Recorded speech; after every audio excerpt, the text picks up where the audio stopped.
அண்மை செய்தி. அண்ணா பல்கலைக்கழக வழக்கு தொடர்பாக பாதிக்கப்பட்ட மாணவிக்கு 25 லட்சம் ரூபாய் இழப்பீடு வழங்க வேண்டும் என்று உயர்நீதிமன்றம் உத்தரவு பிறப்பித்திருக்கிறது. மேலும் பெண் ஐபிஎஸ் அதிகாரிகள் அடங்கிய சிறப்பு புலனாய்வு குழுவை அமைக்கவும் உத்தரவு பிறப்பிக்கப்பட்டிருக்கிறது. அண்மை செய்தியாக பார்க்கிறோம். மேலும் சென்னை காவல் ஆணையர் மீது அரசு சட்ட ரீதியாக நடவடிக்கை எடுக்க வேண்டும் என்றும் நீதிமன்றம் குறிப்பிட்டிருக்கிறது. எஃப்ஐஆர் வெளியிட்டவர்கள் மீது அரசு கடும் நடவடிக்கை எடுக்க வேண்டும், காவல் ஆணையர் மீது அரசு சட்ட ரீதியாக நடவடிக்கை எடுக்க வேண்டும் என்று குறிப்பிட்டிருக்கும் நீதிமன்றம் பெண் ஐபிஎஸ் அதிகாரிகள் அடங்கிய சிறப்பு புலனாய்வு குழுவை அமைக்க உத்தரவிட்டு பாதிக்கப்பட்ட மாணவிக்கு 25 லட்சம் ரூபாய் இழப்பீடு வழங்கவும் உத்தரவிட்டுள்ளது.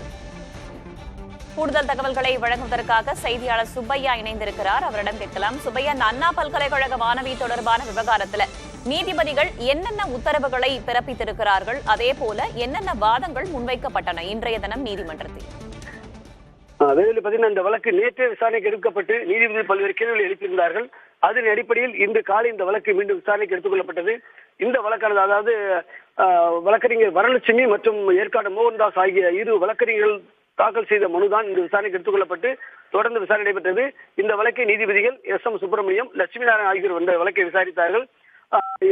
மூன்று தரப்பிலும், அதாவது இரண்டு மனுதாரர் தரப்பிலும், அரசு தரப்பிலும், அதே போன்று அண்ணா பல்கலைக்கழகம் தரப்பிலும் வாதங்கள் முன்வைக்கப்பட்டன. இந்த காலையில நடைபெற்ற வாதங்கள் எடுத்துட்டீங்கன்னா, அதாவது எஃப்ஐஆர் லீக் ஆனது குறித்து நீதிபதி பல்வேறு கேள்விகள் எழுப்பியிருந்தார். அதாவது ஒரு குற்றவாளி என்று எப்படி தீர்மானித்தீர்கள், எஃப்ஐஆர் எப்படி வெளியானது, இணையத்தில் பதிவேற்றம் செய்துவிட்டு உடனடியாக எடுக்கும் பட்சத்தில் அது எப்படி மீண்டும் வந்தது என்பது கேள்வி எழுப்பியிருந்தார். அதுக்கு அரசு தரப்பில் 14 பேர் இதை பதிவேற்றம் செய்தவுடன் அதை டவுன்லோட் செய்துள்ளனர், ஆனால் நாங்கள் அது முழுமையாக நீக்கிவிட்டோம் என்று கூறியிருந்தார். அதே நேரத்தில் மனுதாரர் தரப்பிலும் இவர், அதாவது குற்றம் சாட்டப்பட்டுள்ள ஞானசேகருக்கு ஆளுங்கட்சியோர் தொடர்புள்ளது, அமைச்சர் உள்ளிட்ட பல்வேறு முக்கிய பிரமுடன் புகைப்படம் எடுத்துள்ளார் என்று வாதங்கள் முன்வைக்கப்பட்டன. அதே போன்று அண்ணா பல்கலைக்கழகம் தரப்பில் மாணவி தொடர்ந்து படிப்பதற்கான ஏற்பாடுகளை தாங்கள் கவனித்துக் கொள்வதாகவும், அதே போன்று சில சிசிடிவிகள் சரியாக வேலை செய்யவில்லை என்றும் ஒப்புதல் அளித்தார்கள். அது மட்டுமல்லாமல் அண்ணா பல்கலைக்கழக வளாகத்திற்குள் யார் யார் வந்து செல்கிறார்கள் என்ற விவரங்களை பொறுத்தவரை அவர் வருபவர்கள் என்ன காரணத்துக்கு அவர் மட்டுமே கேள்வி கேட்போம் என்றும், ஆனால் என்ன யார் யார் போகிறார் விவரம் தெரியாது என்றும் தெரிவிக்கப்பட்டது. இதனையடுத்து நீதிபதிகள் காவல்துறை ஆணையர் தொடர்பாக பல்வேறு கேள்வி எழுப்பினார். அதாவது பிரஸ் மீட் வைப்பதற்கு அவருக்கு என்ன அதிகாரம் இருக்கிறது, அவர் அரசிடம் முன்னுரிமை பெற்றுள்ளாரா, இல்லை என்றால் அவர் யாரும் அனுமதி கேட்டு பெற்றுள்ளார், வழக்கு விசாரணை நடந்து கொண்டிருக்கும் பொழுது காவல்துறை ஆணையராக எப்படி இது போன்ற நடவடிக்கை இறங்கினார் என்று உள்ளிட்ட பல்வேறு கேள்விகளை எழுப்பியிருந்தார்கள். அதனைத் தொடர்ந்து காவல்துறை தரப்பில் விளக்கம் அளிக்கப்பட்டது. ஆனால் நீதிபதிகள் இதை ஏற்றுக்கொள்ளவில்லை. இதனைத் தொடர்ந்து நீதிபதிகள் அதே போன்று அண்ணா பல்கலைக்கழக தரப்பில் 998 கேமராக்கள் உள்ளதாகவும் அதில் 849 கேமராக்கள் செயல்படுகிறது, மற்றவை செயல்படவில்லை என்றும் தெரிவிக்கப்பட்டது. அதே போன்று மாதந்தோறும் கேமராக்கள் பரிசோதனை நடைபெற்று வருவதாகவும் தெரிவித்தார்கள். ஆனால் பல்கலைக்கழகத்துக்கு வர எல்லோரையும் நாங்கள் சரிபார்க்க முடியாது, ஆனால் காரணம் கேட்டுவிட்டு உள்ளே அனுப்பிவிடுவார் என்றும் தெரிவிக்கப்பட்டது. இதனையடுத்து இந்த வழக்கில் திருச்சி நீதிபதிகள் இந்த வழக்கை காவல்துறை ஆணையரே தலையிட்டு பேட்டி கொடுத்துள்ளதால் அவன் கீழ் விசாரணை நடைபெற்றால் சரியாக இருக்காது என்பதால் இதனை நாங்கள் ஒரு சிறப்பு புலனாய்வு குழுவாக அமைக்கவிருக்கிறோம் என்று தெரிவித்து இந்த வழக்கை இன்னும் சிறிது நேரம் கழித்து எடுப்பதாக தெரிவித்து நீதிபதிகள் இறங்கினார்கள். மீண்டும் நீதிபதிகள் அமர்ந்து தற்போது தீர்ப்பை வழங்கினார்கள். அதுக்கு முன்னதாக, தீர்ப்பு முன்னதாக ஊடகங்கள் இந்த பிரச்சனையை விலைப்படுத்தி பெரிதாகிவிட்டன என்று அண்ணா பல்கலைக்கழகம் தரப்பில் தெரிவிக்கப்பட்டது. அப்போது நீதிபதிகள் ஊடகத்தின் மீது குறை சொல்லாதீர்கள், இந்த விவகாரத்தை பொறுத்தவரை வெளியே கொண்டு வந்தது ஊடகம் தான், ஊடகத்துடைய வெட்ட வெளிச்சமாக்கியது ஊடகம் தான், ஊடகத்தை எதிரியாக பார்க்காதீர்கள் என்று நீதிபதிகள் அறிவுரை வழங்கினார்கள். உங்களுக்கு மட்டுமே சாதகமாக பேசினால் மட்டுமே சரி என்று எடுத்துக்கொள்கிறார் என்றும் நீதிபதி கேள்வி எழுப்பிய நிலையில் தான் தற்போது தீர்ப்பை வழங்கினார்கள். இந்த தற்போது வழங்கிய தீர்ப்பை பொறுத்தவரை, அதாவது ஒரு சமூகத்தில் ஒரு குற்றம் ஒன்று நடைபெற்றால் அது அந்த சமூகத்தை பொறுத்தவரை பெண் மீதுதான் குற்றம் சாட்டுகிறார்கள்.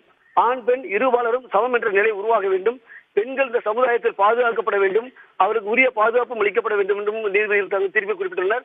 அது மட்டும் பெண்கள் மீது குற்றம் சாட்டப்படுவது குற்றவாளிக்கு சாதகமாகிவிடும் என்றும், எனவே அவர் ஏன் அங்கு சென்றார், எதுக்கு சென்றார் என்ற கேள்விகளை இங்கு வைப்பது சரியாக இருக்கா என்றும் தெரிவித்தார்.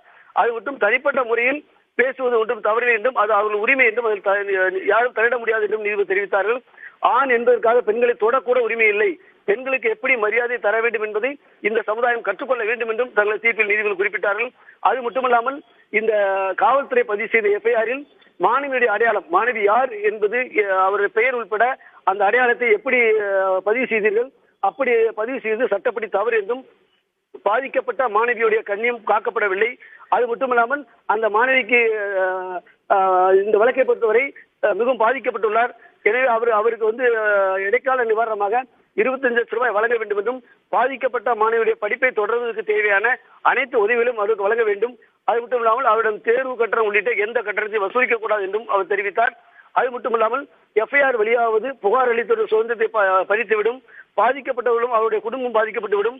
எனவே இந்த வழக்கினுடைய புலன் விசாரணை காவல்துறை ஆணையர் கீழ் பணிபுரியும் அதிகாரியிடம் இருந்து வேறு அதிகாரி மாற்றினால்தான் மாற்ற வேண்டியது என்று தவிர்க்க முடியாது என்றும் நீதிபதி தெரிவித்தனர். அது மட்டுமல்ல, காவல்துறை ஆணையர் ஒரு பிரஸ் மீட் வைத்து ஒரு குற்றவாளி என்று அறிவித்து விட்டார். இது வழக்கின் புலன் விசாரணை பாதித்துவிடும். ஆனால் புலன் விசாரணை மாற்ற வேண்டியுள்ளதால் மாற்றுகிறோம். அது மட்டுமல்லாமல் எஃப்ஐஆர் உள்ள வார்த்தைகளை காவல்துறை குறிப்பிடும் பொழுது கண்ணியத்தோடு இருக்க வேண்டும். இந்த எஃப்ஐஆரை பார்க்கும்போது ஏராளமான தேவையில்லாத வார்த்தைகள் எல்லாம் உள்ளது என்றும் தெரிவித்த நீதிபதிகள், காவல்துறை ஆணையர், சென்னை மாநகர காவல்துறை ஆணையர் இந்த வழக்கில் அகில இந்திய பணிகள் விதிகள் 6 பிரஸ் மீட் நடத்துவதற்கு, பத்திரிகையாளர் சந்திப்பு நடத்துவதற்கு அரசிடம் காவல்துறை ஆணையர் முன் அனுமதி பெறவில்லை. எனவே காவல்துறை ஆணையர் மீது சட்டப்படி நடவடிக்கை எடுக்க வேண்டும் என்றும் நீதிபதிகள் அறிவுறுத்தியுள்ளனர். அது மட்டுமல்லாமல் எஃப்ஐஆர் இந்த விவகாரத்தில் லீக் ஆகியுள்ளது, கசிந்துள்ளது. எனவே இந்த எஃப்ஐஆர் வெளியிட்டவர்கள் மீது அரசு கடும் நடவடிக்கை எடுக்க வேண்டும் என்றும் தெரிவித்த நீதிபதிகள், இந்த மாணவி பாதிக்கப்பட்ட விவகாரம் தொடர்பாக ஒரு சிறப்பு புலனாய்வு குழு ஒன்றை அமைத்துள்ளனர். இதற்கு அரசு ஒப்புதல் அளித்துள்ளது என்றும் தீர்ப்பில் நீதிபதிகள் குறிப்பிட்டுள்ளனர். அதன்படி அண்ணா நகர் துணை ஆணையர் ஸ்நேகபிரியா, ஆவடி துணை ஆணையர் ஜமால், சேலம் துணை ஆணையர் பிருந்தா ஆகியோர் 3 துணை ஆணையர்கள் அடங்கிய சிறப்பு குழுவை அமைப்பதாகவும், இந்த குழுவானது விரைந்து விசாரணை நடத்தி அறிக்கை தாக்கல் செய்ய வேண்டும் என்றும் கூறியுள்ளார். இந்த குழுவிற்கு தேவையான அனைத்து ஏற்பாடுகளையும் அரசு செய்து கொடுக்க வேண்டும் என்றும், அண்ணா பல்கலைக்கழகம் இதற்கான உரிய நடவடிக்கை செய்ய வேண்டும் என்றும் கூறியுள்ளனர். அதே போன்று பாதிக்கப்பட்ட மாணவியின் குடும்பத்திற்கு உரிய பாதுகாப்பை டிஜிபி வழங்க வேண்டும் என்றும் தீர்ப்பில் நீதிபதிகள் குறிப்பிட்டுள்ளனர். வேதவள்ளி, காவல் ஆணையர் மீது அரசு சட்ட ரீதியாக நடவடிக்கை எடுக்க வேண்டும். பெண் IPS அதிகாரிகள் அடங்கிய சிறப்பு புலனாய்வு குழுவை அமைக்க வேண்டும். 25 லட்சம் ரூபாய் இழப்பீடு பாதிக்கப்பட்ட மாணவிக்கு வழங்க வேண்டும் என்பது போன்ற பல்வேறு உத்தரவுகளை அண்ணா பல்கலைக்கழக மாணவி விவகாரம் தொடர்பாக நீதிபதிகள் பிறப்பித்திருக்கிறார்கள். தகவல்களுக்கு நன்றி சுபையா.